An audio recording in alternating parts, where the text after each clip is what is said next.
bonsoir, bonjour, bonne nuit, parce que ça va être aussi publié sur ma chaîne YouTube. Donc, je veux dire bienvenue à mes habitués et bienvenue à ceux qui sont ici ce soir, les fidèles du Centre chrétien Lumière et Vie.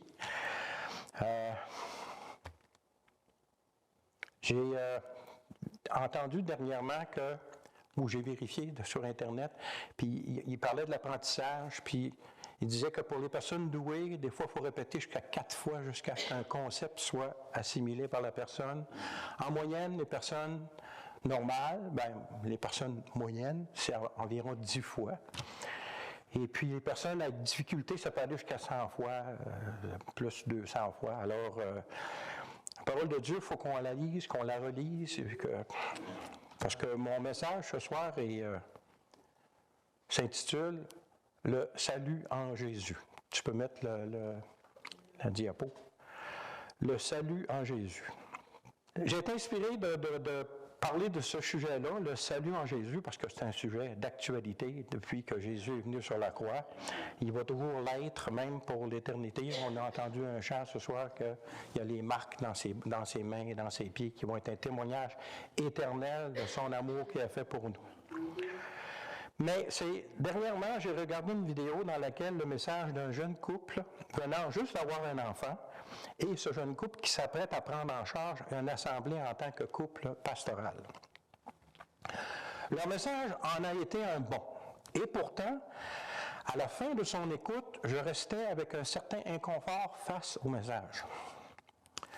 À la suite d'une réflexion, je découvris la raison de cet inconfort. À la fin de leur message, ils ont fait un appel. La nature de cet appel était inspirée de ce qu'ils ont vécu à la naissance de leur enfant. C'est-à-dire qu'ils ont dû faire une place dans leur vie pour la venue de cette merveilleuse bénédiction qu'est un enfant. Donc, dans leur appel, ils ont donc invité les gens de l'Assemblée et les gens de l'Assemblée doivent faire la même chose avec Jésus dans leur vie, individuellement et collectivement. En soi, c'est une bonne chose de faire de la place de Jésus à Jésus dans notre vie. Mais si nous y regardons plus attentivement, ce que Jésus attend vraiment de chacun d'entre nous est que nous abandonnions complètement notre vie afin de recevoir la sienne. Les textes suivants l'affirment clairement. On va aller à Matthieu 10, versets 37 à 39. « Celui qui aime son père ou sa mère plus que moi n'est pas digne de moi, et celui qui aime son fils ou sa fille plus que moi n'est pas digne de moi. Celui qui ne prend pas sa croix et ne me suit pas n'est pas digne de moi. Celui qui conservera sa vie la perdra. Celui qui perdra sa vie à cause de moi la retrouvera. » Matthieu 16, versets 24-25 disent « Alors, Jésus dit à ses disciples, « Si quelqu'un veut venir après moi, qu'il renonce à lui-même, qu'il se charge de sa croix et qu'il me suive. Car celui qui voudra la sauver, sa vie, la perdra. Mais celui qui la perdra à cause de moi, la trouvera. » Les versets de Matthieu 16, 24 sont avant, les deux versets avant, Matthieu 16, 22 et 23,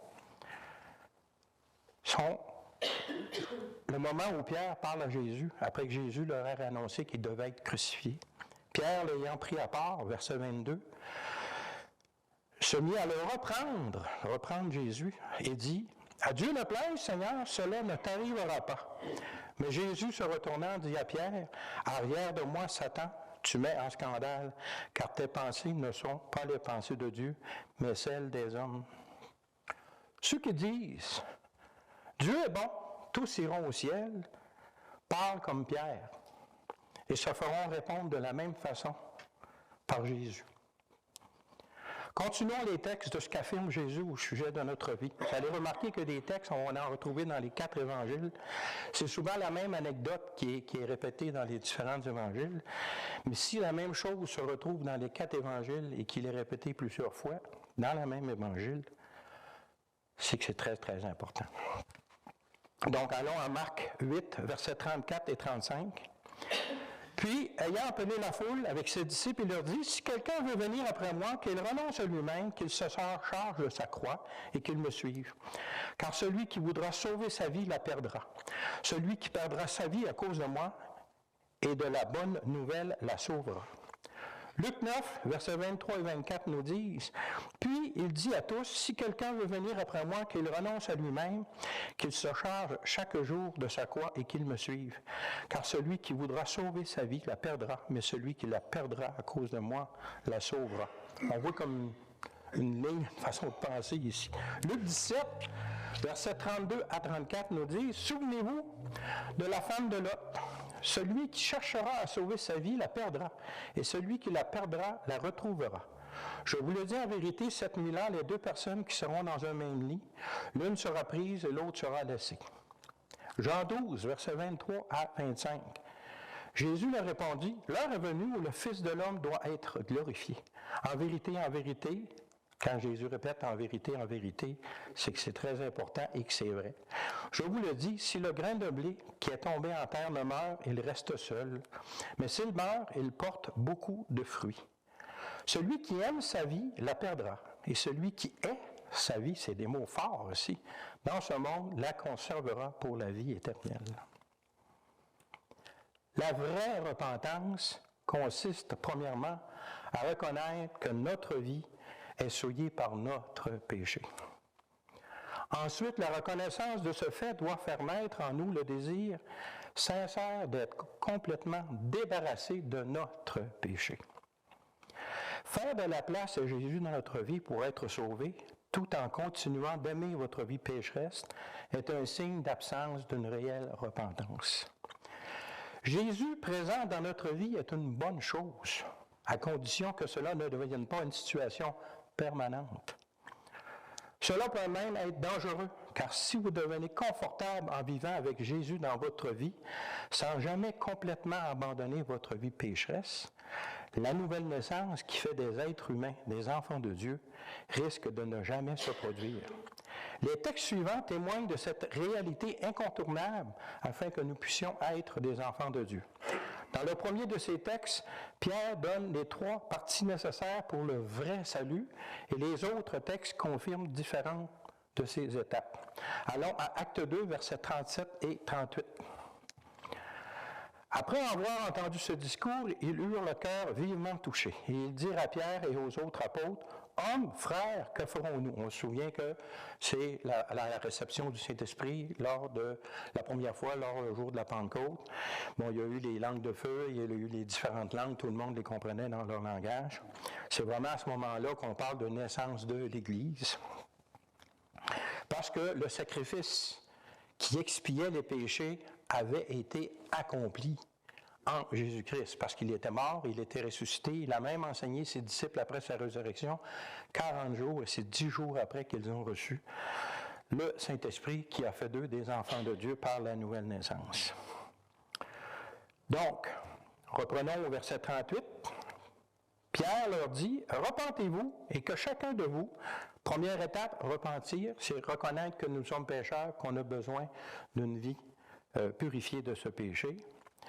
2, sois baptisés au nom, sois baptisés au nom du Seigneur Jésus-Christ. » Le symbole du baptême est très important parce que lorsqu'on reçoit le Saint-Esprit, on est de nouveau, il y a une relation nouvelle rétablie entre notre Créateur et nous-mêmes, notre esprit, qui était séparé de Dieu lorsqu'on est venu au monde. Et le baptême, c'est le symbole que nous sommes morts en Christ. Jésus, lui, s'est fait baptiser avant d'accomplir l'expiation. C'est en prévision de sa mort et de sa résurrection qu'il s'est fait baptiser par Jean le Baptiste. Alors que nous faisons baptiser, bien souvent, ça arrive après que la nouvelle naissance est arrivée dans notre vie. Mais ça signifie que notre vie est abandonnée. C'est pour ça qu'il faut que ça soit fait par immersion et non pas juste en esprit. Donc, il faut vraiment que nous soyons ensevelis et que nous renaissons de nouveau en Jésus-Christ. Donc, sois baptisé au nom du Seigneur Jésus-Christ pour le pardon des péchés, parce que le pardon des péchés est possible parce qu'ils ont été expiés par l'œuvre de Jésus-Christ sur la croix. Finalement, recevez le don du Saint-Esprit qui, par lui, amène la nouvelle naissance et fait de nous des enfants de Dieu. C'est ce qu'on retrouve dans Jean 1, versets 12 à 14. Mais à tous ceux qui l'ont reçu, à ceux qui croient en son nom, elle, la parole, Jésus, a donné le pouvoir de devenir enfants de Dieu, lesquels sont nés non du sang, ni de la volonté de la chair, ni de la volonté de l'homme, mais de Dieu. Nous sommes des enfants de Dieu par la volonté de Dieu. Si Dieu n'avait pas prévu un moyen d'expier nos péchés, même si vous vous repentiriez jusqu'à l'os, permettez-moi l'expression, vous ne pourriez pas être sauvés. Ce n'est pas notre repentance qui nous sauve. Notre repentance nous donne accès au salut que Jésus-Christ, lui, a accompli en expiant nos péchés. Mais sans la repentance réelle, vous n'avez pas accès à ce sacrifice-là. On reprend, verset 14. « Et la parole a été faite chair, et là, elle a habité parmi nous, pleine de grâce et de vérité, et nous avons contemplé sa gloire, une gloire comme la gloire du Fils unique venu du Père. » L'unicité de Jésus-Christ, qui est Dieu devenu homme, 100% humain, 100% homme, 100% Dieu.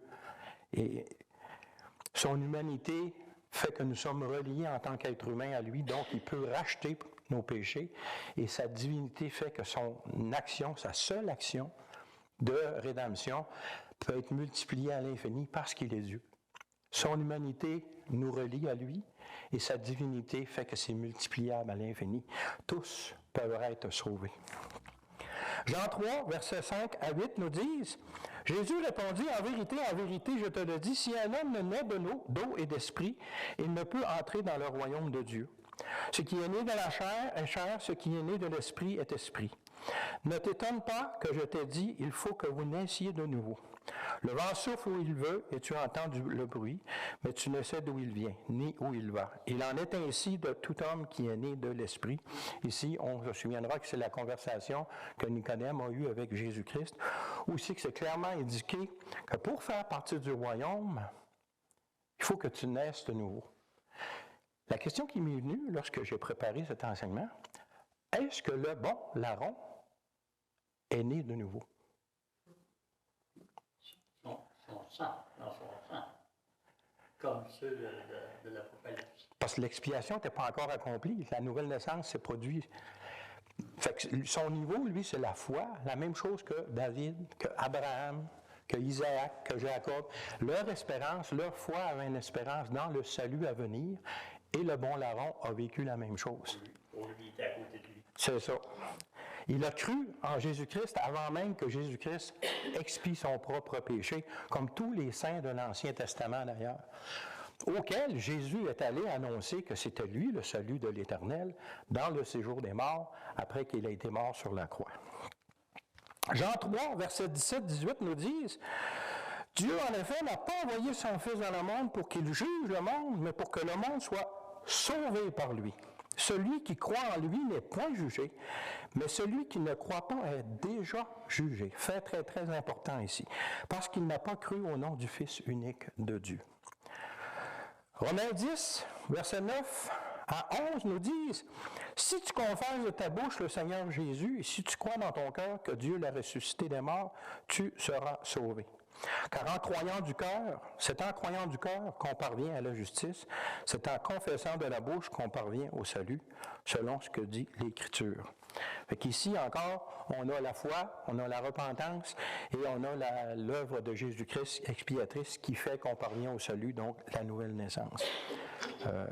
C'est ça, verset 11, c'est « Quiconque croit en lui ne sera point confus. » Marc 16, verset 16 nous dit « Celui qui croira, repentance, et celui qui sera baptisé, donc qui acceptera l'œuvre de Jésus-Christ, de sa mort et de sa résurrection sur la croix pour lui-même, par la foi, parce qu'il reconnaîtra son besoin de l'utiliser, sera sauvé, troisième étape. Donc, repentance par la foi. Le baptême est un symbole important que Jésus nous a demandé de pratiquer, il a même prêché par l'exemple. Il a lui-même été baptisé. Le baptême d'eau qu'on fait, ici on a un baptistère, là, c'est un symbole d'une réalité qu'on vit lorsqu'on devient enfant de Dieu. Et on le fait par obéissance, comme témoignage public de ce qu'on vit à l'intérieur. Mais celui qui ne croira pas, verset 16, on revient au verset 16, mais celui qui ne croira pas sera condamné. Donc, sans la foi, impossible de plaire à Dieu, impossible de bénéficier de l'œuvre de Jésus-Christ sur la croix et impossible d'être sauvé. Dans tous les versets que nous venons de voir, il n'est pas question de compromis. C'est que tu donnes ta vie, tu dois mourir à toi-même, tu dois, pour être dans la présence de Dieu pour l'éternité, il faut être comme lui. Il est sans péché, nous devons être sans péché. Si moi, à partir de maintenant, je ne commets plus de péché, ma vie reste quand même pleine de péché dans mon passé. Je vous rassure, là, je suis un être humain comme tout le monde, je suis un enfant de Dieu et ça m'arrive encore de pécher, mais le Seigneur est fidèle et juste lorsqu'on se repent pour nous pardonner. Mais ce que je veux dire, c'est que même si à partir de maintenant, on arrête de pécher, notre vie ne sera jamais parfaite parce qu'on a péché par le passé. Et la seule façon d'avoir une vie parfaite pour un être humain, c'est de changer sa vie de pécheur contre la vie parfaite de Jésus-Christ qui a vécu sans aucun péché. C'est un échange. Quand Jésus dit « faut que tu perdes ta vie pour gagner ta vie », c'est perdre ta vie de pécheur pour gagner ta vie de saint que Jésus-Christ a acquise sur la croix. C'est vraiment un échange et ça devrait être complet.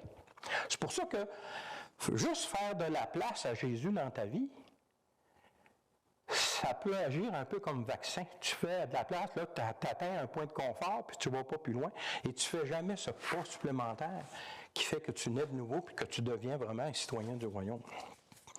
L'Ancien Testament, c'était plus permissif parce que tu ne pouvais pas naître de nouveau encore. L'expiation des péchés n'était pas complétée, donc la nouvelle naissance n'était pas accessible encore. C'est pour ça que le privilège qu'on a, nous, en Jésus-Christ, c'est vraiment une vie merveilleuse. On vit déjà la citoyenneté du royaume des cieux dans ce monde rempli de péchés. Même avec une vie qui est encore pécheresse, à l'occasion, lorsqu'on tombe. Parce que notre vie devant Dieu, ce qu'il voit, c'est la vie parfaite de Jésus-Christ. Et nous, notre travail, c'est d'obéir, de mourir à nos désirs, afin de marcher en sainteté, de gloire en gloire, de jour en jour, jusqu'à notre mort. Parce que on est citoyen du royaume, mais notre nouvelle naissance n'est pas complète encore. En esprit, on est né de nouveau. Dans notre âme, par obéissance, on amène notre nouvelle vie dans notre âme qui était toute déformée par le péché. De gloire en gloire, Dieu la transforme au fil des jours. Mais notre nouvelle naissance ne sera complète qu'à la résurrection de notre corps. Ça va être merveilleux. Hein? Ça va arriver à l'enlèvement pour ceux qui sont en Jésus-Christ et un peu plus tard pour les saints de l'Ancien Testament. En même temps que les saints des tribulations qui vont être martyrisés par le royaume des ténèbres qui va prendre place sur terre à ce moment-là. Donc, c'est une réalité difficile à admettre, me direz-vous. Vous avez tout à fait raison. La bonne nouvelle, pour nous, de la vie éternelle, a coûté cher à celui qui nous l'offre gratuitement. Voilà pourquoi notre choix doit être sans compromis.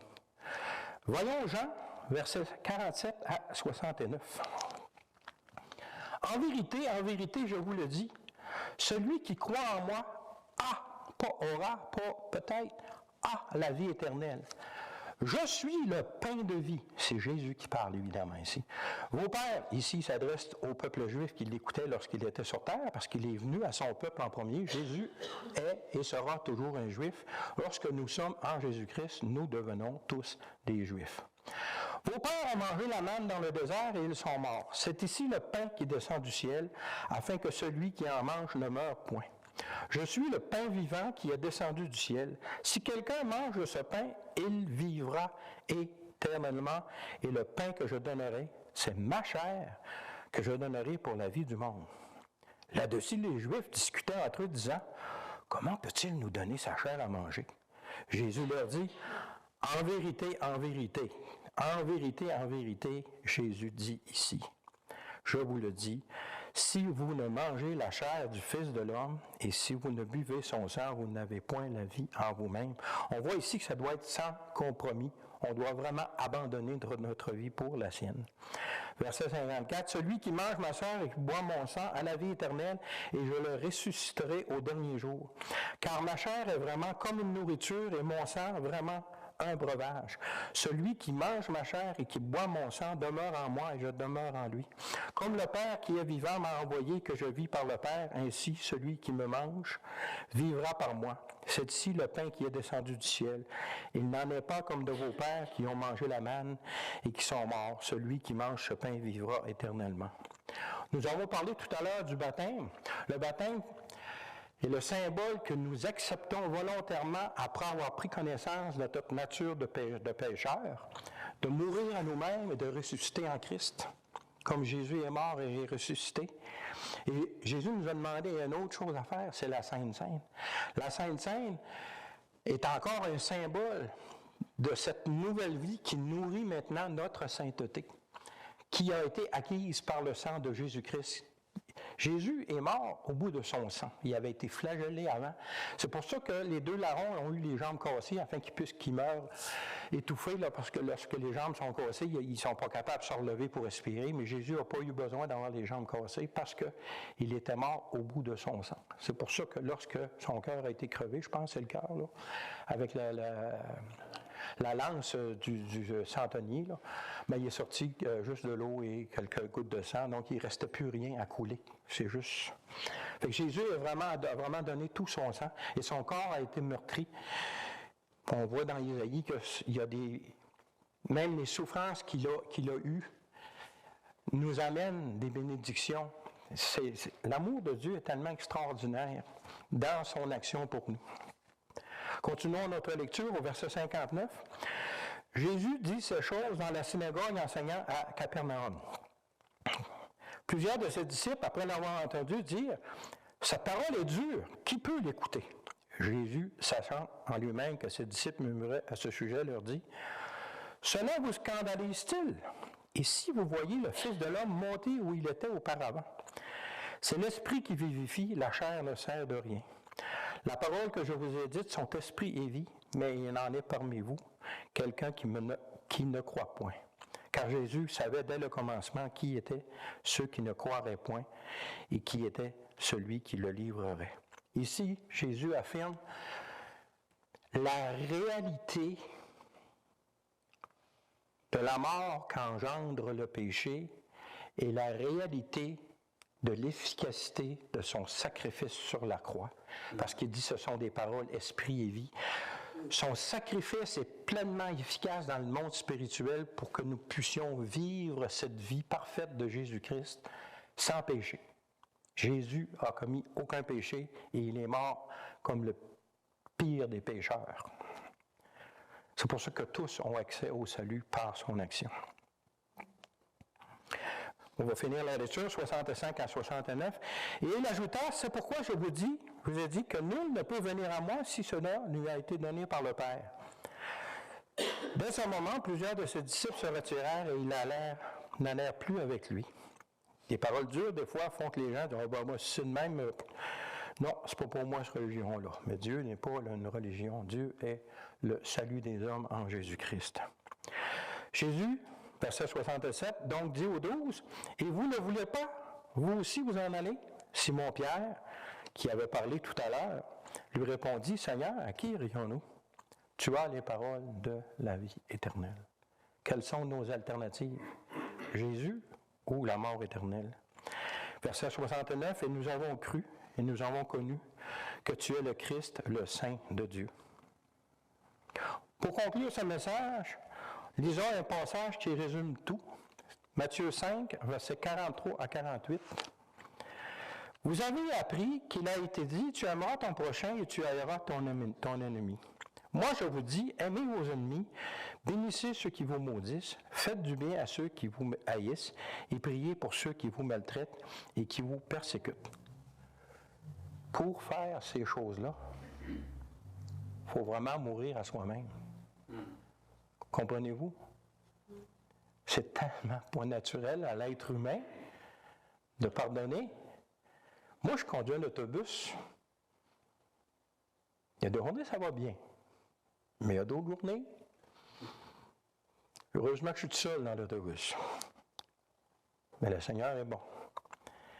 Il faut vraiment faire un effort à aller chercher cette vie qu'on a en Jésus-Christ puis la rendre effective dans notre vie. Il y a un effort à faire. J'aimais ce que le pasteur Oram disait. Tu disais au début, c'est une obligation, après ça, ça devient une habitude, puis après ça, ça devient un délice. Bien, servir Dieu, c'est ça. Il y a un effort à faire jusqu'à ce que ça devienne une habitude. Donc, c'est moins difficile. Puis, à un moment donné, faire la volonté de Dieu devient un délice. Ça m'a vraiment marqué, ça. Donc, j'étais rendu, verset 45. Afin que vous soyez fils de votre Père qui est dans les cieux, car il fait lever son soleil sur les méchants et sur les bons, et il fait pleuvoir sur les justes et sur les injustes. Si vous aimez ceux qui vous aiment, quelle récompense méritez-vous? Les publicains aussi n'agissent-ils pas de même? Si vous vous saluez seulement vos frères, que faites-vous d'extraordinaire? Les païens aussi n'agissent-ils pas de même? Soyez donc parfaits comme votre Père céleste est parfait. Souvenons-nous, ce que Dieu nous demande,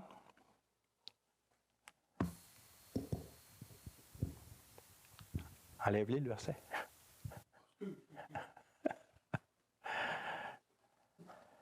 Bon, souvenons-nous que ce que Dieu nous demande, il nous donne le moyen de le faire.